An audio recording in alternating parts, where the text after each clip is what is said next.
Kathmandu Terai द्रुतमार्गको phase 2 को ठेक्कामा अनियमितता नभएको नेपाली सेनाको दाबी। सार्वजनिक खरिद ऐन अनुसार नै पूर्व योग्यता निर्धारण गरिएको उल्लेख। कोरोनाको त्राससँगै उकालो लागेको सुनको मूल्य बिस्तारै घट्दै एकै दिन प्रति तोला 1100 नै घटेर 89,800 रुपैयाँमा कारोबार। शेयर बजारमा वृद्धि कायम। र श्रमजीवी पत्रकारहरूको न्यूनतम पारिश्रमिक लागू गर्न उपराष्ट्रपति पुनद्वारा सरकारको ध्यानाकर्षण। पत्रकारिताको विश्वसनीयता माथि नै प्रश्न उठ्न थालेको भनाई।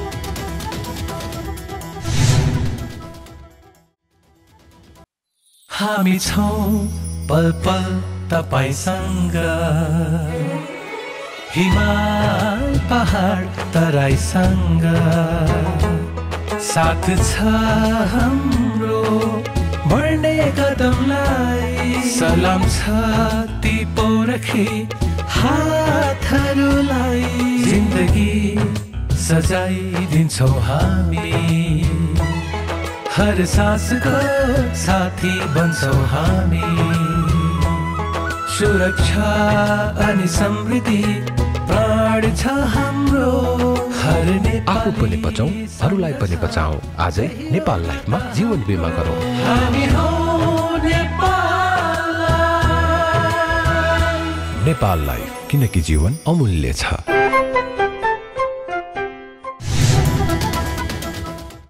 नमस्कार, कारोबार समाचारमा स्वागत छ। अब समाचार विस्तारमा।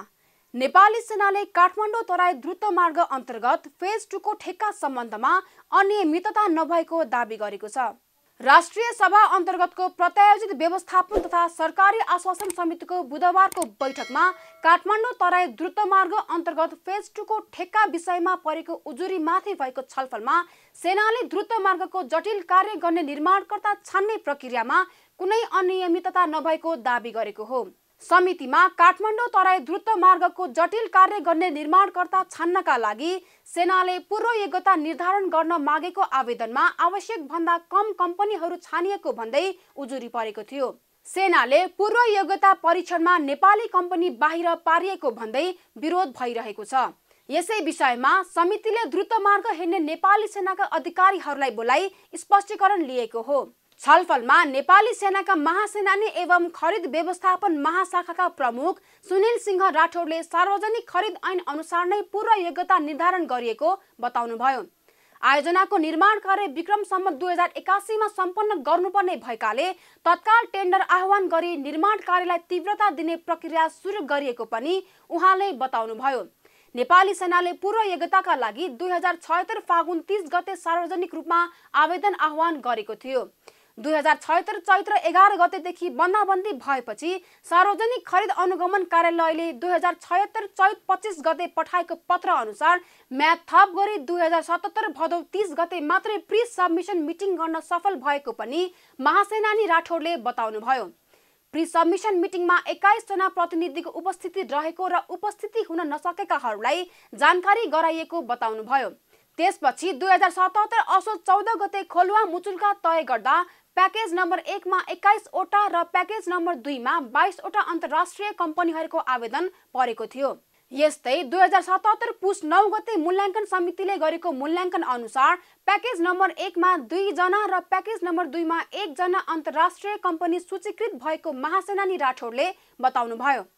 अब मूल्याङ्कन कार्य सम्पन्न तथा आवेदक कम्पनीको छनौट 77/9/9 गते मूल्याङ्कन समितिले पूर्व योग्यता निर्धारणको लागि पेश भएका कागजातहरूको मूल्याङ्कन कार्य सम्पन्न गरी सार्वजनिक निकायमा पेश गर्यो र उक्त पेश गरेको रिजल्टमा प्याकेज नम्बर 1 मा 2 जना र प्याकेज नम्बर 2 जना 1 जना अन्तर्राष्ट्रिय कम्पनी सूचित भएको छ र पूर्व योग्यता निर्धारणमा प्रस्ताव माग गरिएको मूल्याङ्कनको आधारमा प्राविधिक आर्थिक कानुनी पक्ष सहितको मूल्याङ्कन गर्दा मापदण्ड पुरा नभएका कम्पनीहरूलाई सूचीकृत नगरिएको र यता यो रिजल्टको मैले एउटा नमुना मात्र दिएको छु। यसमा हामीले रिजल्ट निकाल्दाखेरि मूल्याङ्कन समितिले बोर्ड राखेर गरेको छ, पहिलो बोर्ड र दोस्रो बोर्ड, जसले गर्दाखेरि यो रिजल्ट चाहिँ नि अति गोप्य र त्यो संवेदनशीलतालाई हेरेर हामीले गरेका थियौँ। र 10 गते 77/9/10 गते प्याकेज नम्बर 1 मा 2 र प्याकेज 2 मा 1 वटा अन्तर्राष्ट्रिय छनौट भएको आवेदक कम्पनीको द राइजिङ नेपाल र गोर्खापत्र राष्ट्रिय दैनिक पत्रिकामा संक्षिप्त सूचित प्रकाशन गरिएको। द्रुतमार्ग आयोजनाका प्रमुख विकास पोखरेलले काठमाडौँ तराई द्रुतमार्गमा जटिल किसिमको काम गर्नुपर्ने ठाउँहरूलाई 11वटा क्लस्टरमा विभाजन गरिएको बताउनुभयो। त्यसमध्ये 5 र 6 नम्बर क्लस्टर अति जटिल भएकाले निर्माणकर्ता छनौट गर्दा पूर्व योग्यता निर्धारण गर्नु परेको र सार्वजनिक खरिद नियमावली अनुसार नै सो कार्य सम्पन्न गरिएको बताउनुभयो। अब चाहिँ हामी अन्तर्राष्ट्रिय परामर्शदातालाई छनौट गरेर त्यो 11वटा क्लस्टरमा एउटा क्लस्टरको चाहिँ काम एउटै कन्ट्र्याक्टरले फिनिसिङ गर्ने भने त्यसमा बाटोको काम पनि पर्छ, पुलको काम पनि पर्छ, स्लोप प्रोटेक्सन पनि पर्छ। त्यसलाई उहाँले कम्प्लिट फिनिसिङ गर्दाखेरि त्यो चाहिँ समयमा पनि काम सम्पन्न हुने तथा क्वालिटीमा चाहिँ पनि कुनै असर नपर्ने र फिनिसिङ पनि राम्रो हुने किसिमले हामीले 11वटा क्लस्टरमा त्यसलाई विभाजन गरेका छौँ। 11वटा क्लस्टर मध्ये सबभन्दा जटिल जुन पुल र टनल परेको 5 र 6 नम्बरको क्लस्टर त्यसलाई चाहिँ हामीले अहिले यो जुन सार्वजनिक खरिद नियमले पनि उल्लेख भएको छ जटिल किसिमको आयोजनालाई चाहिँ पिक्यू गर्नुपर्ने भन्ने हिसाबले हामीले चाहिँ 2टा त्यो प्याकेजलाई हामीले पिक्यू आह्वान गरेका थियौँ र पिक्यू आह्वान गरिसकेर हामीले पिक्यू आह्वान चाहिँ 45 दिनको समय राखेर गरेका थियौँ र यो कोभिडको कारणले मन्त्री परिषदको निर्णय अनुसार चाहिँ हामीले विभिन्न समयहरू थप गऱ्यौँ किनभनेदेखि अहिले नेपालमा फ्लाइटहरू नआउने विदेशीहरू आउन सक्ने विभिन्न कारणले गर्दाखेरि हामीले 45 दिनको यो ठेक्का अवधिलाई हामीले बढाउँदै 6.5 महिनासम्म हामीले चाहिँ त्यसलाई एक्सटेन्ड गऱ्यौँ र त्यसपछि हामीले 6.5 महिनामा चाहिँ त्यो 6 महिनापछि हामीले प्री सबमिसन मिटिङ पनि आह्वान गऱ्यौँ जसमा 21वटा कन्ट्र्याक्टरहरू हाम्रो प्री सबमिसन मिटिङ पनि एटेन्ड गर्नुभएको थियो। त्यसपछि हामीले चाहिँ सबमिसन भइसकेपछि हामीले त्यसको मूल्याङ्कन गरेर हामीले चाहिँ सूचीकृत भएका जुन कन्ट्र्याक्टर हुनुहुन्छ उहाँहरूको चाहिँ नाम हामीले पब्लिस गरेको श्रीमान। काठमाडौँ तराई द्रुतमार्ग 72.5 किलोमिटरको रहेको छ जसमा 3वटा सुरुङ मार्ग र 87वटा पुलहरू निर्माण हुनेछन्। बाटोको चौडाइ पहाडमा 25 मिटर र तराईमा 27 मिटर रहनेछ। द्रुतमार्गमा पर्ने 3वटै सुरुङ मार्गको लम्बाइ 6 किलोमिटर हुनेछ भने 87वटा पुलको कुल लम्बाइ 10 किलोमिटर रहनेछ। द्रुतमार्गमा जटिल किसिमको काम गर्नुपर्ने ठाउँहरूलाई 11वटा क्लस्टरमा विभाजन गरी काम सुरु भएको छ। काठमाडौँ महानगरपालिकाले खुला मञ्चमा बनाएका संरचना हटाउन सुरु गरेको छ। महानगरपालिकाले बुधबारबाट उक्त क्षेत्रभित्र बनाइएका घर टहरा लगायतका संरचना डोजर लगाएर भत्काउन सुरु गरेको हो। उक्त कार्यको संयोजन गर्नुभएका महानगरका नगर प्रहरी नायब उपरीक्षक दिनेश अर्यालले 3 दिनभित्र खुला मञ्च खाली गरिने बताउनुभयो। हामी सबै हटाउँछौँ। अब हामीले यहाँबाट पूर्वबाट अहिले सुरु गरिसकेका छौँ। यो हाम्रो पुरै यो सबै संरचनाहरू यहाँ पुरै हट्छ। यो पार्किङदेखि लिएर यो खुला ठाउँ खुला मञ्चकै रूपमा रहन्छ। यो सर्वसाधारणलाई यो एउटा हुने एउटा आमसभा गर्ने गर्ने एउटा सर्वसाधारणको लागि खाली ओपन स्पेस हो। हामी ओपन स्पेस गराएरै छोड्छौँ। खुला मञ्चमा वीर अस्पताल र दरबार हाई स्कुलको भवन पुनर्निर्माणमा प्रयोग भएका निर्माण सामग्रीहरूका साथै त्यहाँ काम गर्ने केही कामदारहरू अस्थायी रूपमा बस्दै आएका थिए। दुवै भवन निर्माण सम्पन्न भए पनि निर्माणकर्ताले निर्माण सामग्री र कामदार हटाएका थिएन। सो क्षेत्रभित्र बस पार्क समेत रहेको छ। नेपाल टेलिकमले विभिन्न सेवाको जानकारी दिन एन्टी च्याटबोट सेवा शुभारम्भ गरेको छ। टेलिकमले विभिन्न सेवाहरू तथा सेवा प्रदान गर्ने विधिहरूको बारेमा कम्पनीको वेबसाइटबाटै च्याट मार्फत स्वचालित रूपमा जानकारी प्राप्त गर्न सकिने गरी एन्टी च्याटबोट सेवा शुभारम्भ गरेको हो। कम्पनीको वेबसाइट खोल्न साथ एन्टी च्याटबोटको सानो स्क्रिन देखा पर्ने र त्यहीबाट च्याट गरी आफूलाई चाहिएको जानकारी लिन र गुनासो राख्न सकिने टेलिकमका सहप्रवक्ता रञ्जित लोहियाले जानकारी दिनुभयो। उहाँले च्याटबोटमा कम्पनीका विभिन्न सेवाहरूको बारेमा जानकारी लिनका लागि उपलब्ध विकल्पको छनौट गर्न तथा नेपाली वा अंग्रेजी भाषा छनौट गरी प्रश्न लेखेर जिज्ञासा राख्न सकिने पनि बताउनुभयो। नेपाल टेलिकमले आफ्ना विभिन्न सेवाहरूको बारेमा ग्राहकहरूलाई चाहिँ सजिलै सहज तरिकाले चाहिँ सुसूचित गराउनको लागि विभिन्न समयमा विभिन्न एप्लिकेसन्सहरू जस्तो हाम्रो मोबाइल एप भयो, वेबसाइट भयो, हाम्रो कल सेन्टरहरू भयो, त्यस्तोहरूबाट ग्राहकलाई सुसूचित गराउने गर्दै आएकोमा अहिले अब नवीनतम प्रविधिको रूपमा जताततै प्रयोगमा आइरहेको च्याटबट प्लेटफर्म भनेको एउटा स्वचालित रूपमा जवाब दिन सक्ने सिस्टमको पनि सुरुवात गरेको छ र यो च्याटबट प्लेटफर्म चाहिँ नेपाल टेलिकमले आफ्नो वेबसाइटमा यसलाई इन्टिग्रेट गरेको छ र यो च्याटबट प्लेटफर्मले चाहिँ ग्राहकहरूले जिज्ञासा राख्नुभएका कुनै पनि हाम्रो नेपाल टेलिकमको सेवा सम्बन्धी क्वेरिजहरूको बारेमा चाहिँ उहाँहरूले त्यो प्लेटफर्ममा बसेर इन्टरेक्ट गरेर त्यो सेवाहरूको बारेमा चाहिँ स्वचालित रूपमा जानकारी लिन सक्नुहुन्छ र यसले गर्दाखेरि चाहिँ विदाउट एनी ह्युमन इन्टरभेन्सन 24 घण्टा जुनसुकै समयमा पनि जुनसुकै ठाउँका ग्राहकहरूले पनि हाम्रो वेबसाइटमा गएर त्यो च्याटबट प्रयोग गरेर नेपाल टेलिकमको विभिन्न सेवाहरूको बारेमा जानकारी लिन सक्नुहुन्छ। एन्टी च्याटबटको माध्यमबाट विभिन्न सेवाहरूको बारेमा फिडब्याक दिन र गुनासो गर्न सकिने व्यवस्था समेत गरिएको छ। गुनासोको सम्बोधन च्याटबोट मार्फत स्वचालित रूपमा हुन नसकेमा कम्पनीको सम्बन्धित विभागका पदाधिकारीले अध्ययन गरी गुनासो व्यवस्थापन गर्ने व्यवस्था समेत गरेको टेलिकमले जनाएको छ। उपराष्ट्रपति नन्दबहादुर पुनले श्रमजीवी पत्रकारहरूको न्यूनतम पारिश्रमिक लागू गर्न सरकारको ध्यानाकर्षण गराउनु भएको छ। बुधबार नेपाल पत्रकार महासंघको 26औं महाधिवेशनको उद्घाटन समारोहलाई सम्बोधन गर्दै उपराष्ट्रपति पुनले श्रमजीवी पत्रकारहरूको न्यूनतम पारिश्रमिक लागू गर्न र साना लगानीका सञ्चार माध्यमहरूको उठानका लागि सरकारको ध्यानाकर्षण गराउनु भएको हो। जनताले सुसूचित गर्दै नागरिक आन्दोलनको पक्षमा उभिने तथा लोकतन्त्रको रक्षाको निम्ति पहरेदारी गर्ने पत्रकारिता क्षेत्रमा नयाँ पुस्तालाई आकर्षित गर्नका लागि पत्रकारहरूको श्रम सम्मान हुने व्यवस्थाको सुनिश्चितता गर्नु जरुरी रहेको उहाँको भनाइ छ। अर्कोतर्फ सार्वभौम सत्ता, भौगोलिक अखण्डता, राष्ट्रियता लगायतका विषयमा सञ्चार जगतले ध्यान दिनुपर्ने कुराहरू संविधानले नै प्रष्ट पारिसकेको छ र पत्रकारहरू आफैले आफ्ना लागि आचार संहिता पनि बनाइएको सन्दर्भमा कानुनहरू प्रेस मैत्री बनाउन म सबै पक्षहरूको पनि ध्यान आकर्षण गराउन चाहन्छु। आम नागरिकलाई सत्य र तथ्यको आधारमा सही सूचना प्रवाह गर्ने, विवेकले भरिपूर्ण प्रतिपक्षको भूमिका निर्वाह गर्ने तथा राज्यको चौथो अङ्गको समेत भूमिका खेल्ने भएकाले सधैँ अग्रगमनको पक्षमा उभिने, चुनौतीपूर्ण र संवेदनशील क्षेत्रमा काम गर्ने तपाईँ पत्रकार साथीहरूले विभिन्न समस्याहरू भोगिराख्नु भएको छ। पत्रकारहरूले न्यूनतम पारिश्रमिक समेत, यहाँ अघि कुरा पनि उठेको छ, पारिश्रमिक समेत पाउन नसकेको गुनासाहरू आइरहेका छन्, जो कुरा अघि मन्त्रीज्यूले प्रश्न पारिसक्नु भएको छ।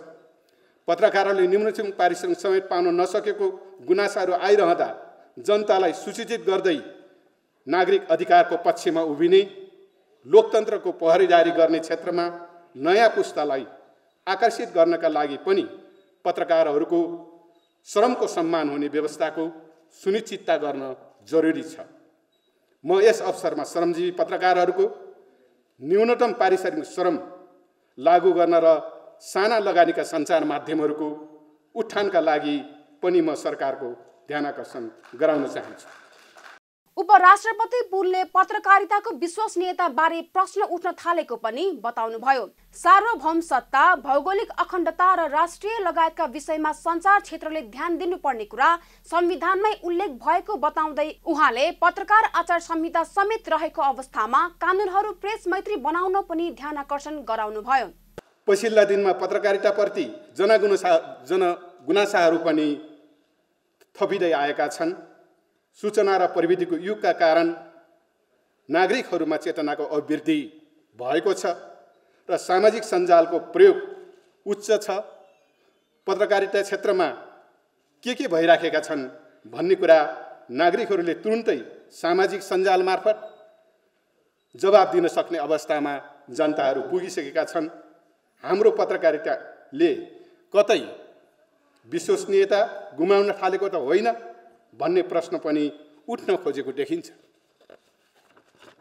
ठुला सञ्चार माध्यमहरूमा पनि कहिलेकाहीँ धर्म छोडेको जस्तो देखिनु, सिद्धान्तबाट डगबाउन थालेको जस्तो देखिनु, आशाको सञ्चार गर्ने भन्दा पनि निराशा मात्रै बाँडेको जस्तो देखिनु जस्ता प्रश्नहरू जबरजस्त उठ्न थालेको पनि देखिन्छ। मलाई विश्वास छ यहाँहरूले यस बारेमा गम्भीर मनन पक्कै पनि गरिराख्नु भएको छ। उपराष्ट्रपति पुनले नेपालको राजनीतिक परिवर्तनमा पत्रकार महासंघको भूमिका महत्त्वपूर्ण रहेको उल्लेख समेत गर्नुभयो। नेपाली जनताको सङ्घर्षबाट प्राप्त उपलब्धिको रक्षाको निम्ति संविधानलाई स्वस्थ राख्नुपर्ने पनि उहाँले बताउनुभयो। यता सञ्चार तथा सूचना प्रविधि मन्त्री पार्वत गुरुङले पत्रकारिता क्षेत्रको विकृति विसङ्गतिलाई हटाई सम्मानित र जवाबदेही बनाउन आफ्नो ध्यान केन्द्रित रहेको बताउनु भएको छ। कार्यक्रममा मन्त्री गुरुङले आफ्नो एक मात्रै ध्यान पत्रकारिता तथा आम सञ्चार क्षेत्रलाई सम्मानित र जवाबदेही बनाई गरिमालाई उच्च राख्नुतर्फ रहेको बताउनुभयो। म अहिले एउटै मात्र मेरो केन्द्रबिन्दु हामी पत्रकार जगतलाई, पत्रकार क्षेत्रलाई, आम सञ्चार क्षेत्रलाई कसरी सम्मानित बनाउन सक्छौँ, यसको गरिमालाई कसरी उच्च बनाउन सक्छौँ, कसरी जवाबदेही बनाउन सक्छौँ, कसरी अझ यसलाई यसको क्षेत्रलाई व्यापक बनाउन सकिन्छ र पत्रकार क्षेत्रमा केही आशंकाहरू, केही प्रश्नहरू, यसमा देखेका केही विकृति विसङ्गतिहरू, केही अनुशासनहीन गतिविधिहरूलाई कसरी करेक्सन गर्न सकिन्छ भन्नेतर्फ मात्रै मेरो एउटा अर्जुन दृष्टि छ। मन्त्री गुरुङले पत्रकारहरूले भोग्ने गरेको प्रेस पासको समस्या समाधान गर्न आफूले ध्यान दिएको पनि बताउनु भएको छ। प्रेस पास नवीकरण हुला कार्यालयबाटै गर्न सकिने निर्णय गराएको उहाँको भनाइ छ। कोरोना महामारीको कारण लगातार बढेर प्रतितोला 1 लाख रुपैयाँ माथि कारोबार भएको सुनको मूल्य बिस्तारै घट्दै गएको छ। स्थानीय बजारमा बुधबार छापावाला सुनको मूल्य प्रतितोला 1100 रुपैयाँले घटेर प्रतितोला 89,800 रुपैयाँ कायम भएको छ। यस्तै तेजाबी सुन पनि प्रतितोला 89,350 रुपैयाँ कायम भएको छ। बुधबार कायम भएको मूल्य झण्डै 8 महिना यताकै कम हो। गत साउन 23 गते स्थानीय बजारमा सुनको मूल्यमा नयाँ उचाइ कायम हुँदै प्रतितोला 1,03,500 रुपैयाँ पुगेको थियो। त्यस यता बजारमा तीव्र उतार चढाव बीच सुनको मूल्य घट्दै गएको हो। घट्ने क्रममा बुधबार सुनको मूल्य एकै दिन प्रतितोला 1,100 रुपैयाँले घटेर 90,000 भन्दा तल आइपुगेको छ। विश्वव्यापी रूपमा कोरोना महामारीको त्रास फैलिएसँगै अन्तर्राष्ट्रिय बजारमा लगानीकर्ताहरू सुनप्रति आकर्षित हुँदा बजारमा नयाँ उचाइ कायम भएको थियो। तर कोरोना संक्रमणको महामारीपछि लगानीकर्ताहरू सुनभन्दा शेयर बजारतर्फ बढी आकर्षित भएको कारण सुनको मूल्य बिस्तारै घट्दै गएको नेपाल सुन चाँदी व्यवसाय महासंघले जनाएको छ। यता सुनको मूल्य घट्दै गए पनि चाँदीको मूल्य भने उकालो लागेको छ। एक महिना अघि प्रतितोला 1,245 रुपैयाँमा कारोबार भएको सुनको मूल्य माघ 19 गते 1,400 रुपैयाँ पुगेको थियो। त्यस यता उतार चढाव बीच बुधबार प्रतितोला 1,340 रुपैयाँ कायम भएको छ। बुधबार कायम भएको चाँदीको मूल्य अघिल्लो दिनको तुलनामा भने प्रतितोला 20 रुपैयाँले कम हो। तर एक महिना अवधिमा भने चाँदीको मूल्य प्रतितोला 95 रुपैयाँले बढेको छ। सुनको मूल्यसँगै उकालो लागेको चाँदीको मूल्य स्थानीय बजारमा नयाँ उचाइ कायम गर्दै प्रतितोला 1,435 रुपैयाँसम्म पुगेको थियो। बुधबार शेयर बजार झण्डै 10 अङ्कले माथि उक्लिएको छ। शेयर बजार मापन गर्ने नेप्से परिसूचक बुधबार 9.94 अङ्कले बढेर 2,611.45 अङ्कमा उक्लिएको हो। लगातारको बढोत्तरीसँगै नेप्से परिसूचक उच्च अङ्कमा पुगेको छ। बुधबार कारोबार रकम पनि 8 अर्ब रुपैयाँ भन्दा धेरै भएको छ। यद्यपि यो रकम अघिल्लो दिनको तुलनामा भने करिब 2 अर्ब रुपैयाँ कम हो। मंगलबार 1,77 लाख किता शेयर 10 अर्ब 3 करोड रुपैयाँ बराबरमा किनबेच भएकोमा आज 203 वटा कम्पनीको 1,76 लाख किता शेयर 8 अर्ब 3 करोड रुपैयाँ बराबरमा कारोबार भएको छ। नेप्से परिसूचक उच्च अङ्कमा पुगेको दिन वाणिज्य बैंक, व्यापार, विकास बैंक, अन्य र म्युचुअल फन्ड बाहेक सबै समूहको परिसूचक घटेको छ। व्यापार समूहको परिसूचक 2.02% बढ्दा वाणिज्य बैंक समूहको परिसूचक 1.58% बढेको छ। यस्तै विकास बैंक समूहको परिसूचक 0.13% बढेको छ। केही दिन अघि मात्रै कारोबार सुरु गरेको नेपाल इन्फ्रास्ट्रक्चर बैंकको शेयर मूल्य लगातार बढ्दा समग्र परिसूचक नै बढेको हो। बुधबार इन्फ्रास्ट्रक्चर बैंकको शेयर मूल्य करिब 10% बढ्दा कारोबार रकम पनि सर्वाधिक भएको छ। बैंकको कुल 69 करोड 43 लाख 36 हजार बराबरको शेयर किनबेच भएको छ। यस्तै नविल बैंकको 41 करोड 16 लाख, ग्लोबल आइएमई बैंकको 36 करोड र नेपाल बैंक लिमिटेडको 35 करोड 73 लाख रुपैयाँ बराबरको शेयर किनबेच भएको छ। बुधबार लगानीकर्ताहरू बैंकिङ समूहको परिसूचकमा झुमिएका छन्। नेपाल आयल निगमले एक साता बित्न नपाउँदै पेट्रोलियम पदार्थको मूल्य पुनः बढाएको छ। इन्डियन आयल कर्पोरेसन आईओसीले 16 फेब्रुअरीमा पठाएको मूल्य बढेर आएको भन्दै निगमले मंगलबार राति 12 बजेदेखि लागू हुने गरी मूल्य बढाएको हो। निगमले डिजेल, मट्टीतेल, पेट्रोल र हवाई इन्धनमा प्रति लिटरमा 2 रुपैयाँ मूल्य बढाएको हो। यसअघि एलपी ग्यासको मूल्य बढाए पनि यसपटक भने यथावत राखिएको छ।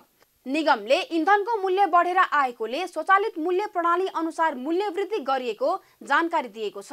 नयाँ मूल्य अनुसार डिजेल र मट्टीतेलमा प्रति लिटर 97 रुपैयाँ पुगेको छ भने पेट्रोल प्रति लिटर 114 रुपैयाँ र हवाई इन्धन आन्तरिक प्रति लिटर 67 रुपैयाँ पुगेको छ। चिकित्सकले बिरामी जाँच गरे बापत लिन पाउने परामर्श शुल्क बढेको छ। बुधबार नेपाल चिकित्सक संघ र association of private health institution Nepal अफिनले संयुक्त प्रेस विज्ञप्ति जारी गर्दै चिकित्सकले बिरामी जाँच गरे बापत लिन पाउने परामर्श शुल्क बढाएको जानकारी दिएको हो। स्वास्थ्यमा क्रियाशील ट्रेड युनियन तथा पेशागत संघ संगठनहरूको संयुक्त संघर्ष समितिसँग स्वास्थ्य तथा जनसङ्ख्या मन्त्रालयले माघ 4 गते सम्झौता गरेको थियो। सो सम्झौतामा चिकित्सकहरूको परामर्श शुल्कलाई 30 दिनभित्रमा लागू गर्ने प्रतिबद्धता जनाएको थियो। तर त्यसलाई कार्यान्वयन नहुँदा संघ र अफिनले बैठक बसेर नेपाल राष्ट्र बैंकको मुद्रास्फीति तथा शुल्क परामर्श समितिले सिफारिस गरेको शुल्कलाई नै आधार मानेर नयाँ परामर्श शुल्क तोकेको हो। यो सँगै अबदेखि 5 वर्षसम्म अनुभव भएका एमबीबीएस गरेका डाक्टरको 370 र 5 वर्ष बढी अनुभवी डाक्टरको शुल्क 450 रुपैयाँ लिन पाउनेछन्। यस्तै एमडी गरी 10 वर्षसम्म अनुभव भएका डाक्टरले जाँच्ने शुल्क 825 रुपैयाँ लिन पाउनेछन्। कारोबार समाचारमा अब सुन चाँदी र विदेशी विनिमय दर सम्बन्धी जानकारी।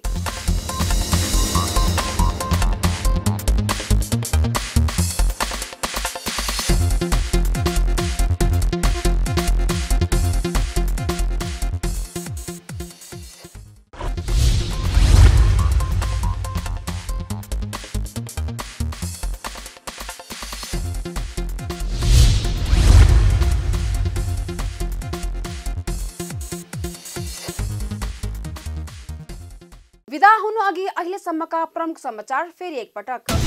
काठमाडौँ तराई द्रुतमार्गको फेज 2 को ठेक्कामा अनियमितता नभएको नेपाली सेनाको दाबी। सार्वजनिक खरिद ऐन अनुसार नै पूर्व योग्यता निर्धारण गरिएको उल्लेख। कोरोनाको त्राससँगै उकालो लागेको सुनको मूल्य बिस्तारै घट्दै एकै दिन प्रति तोला 1100 नै घटेर 89,800 रुपैयाँमा कारोबार। शेयर बजारमा वृद्धि कायम। र श्रमजीवी पत्रकारहरूको न्यूनतम पारिश्रमिक लागू गर्न उपराष्ट्रपति पुनद्वारा सरकारको ध्यानाकर्षण। पत्रकारिताको विश्वसनीयता माथि नै प्रश्न उठ्न थालेको भनाई।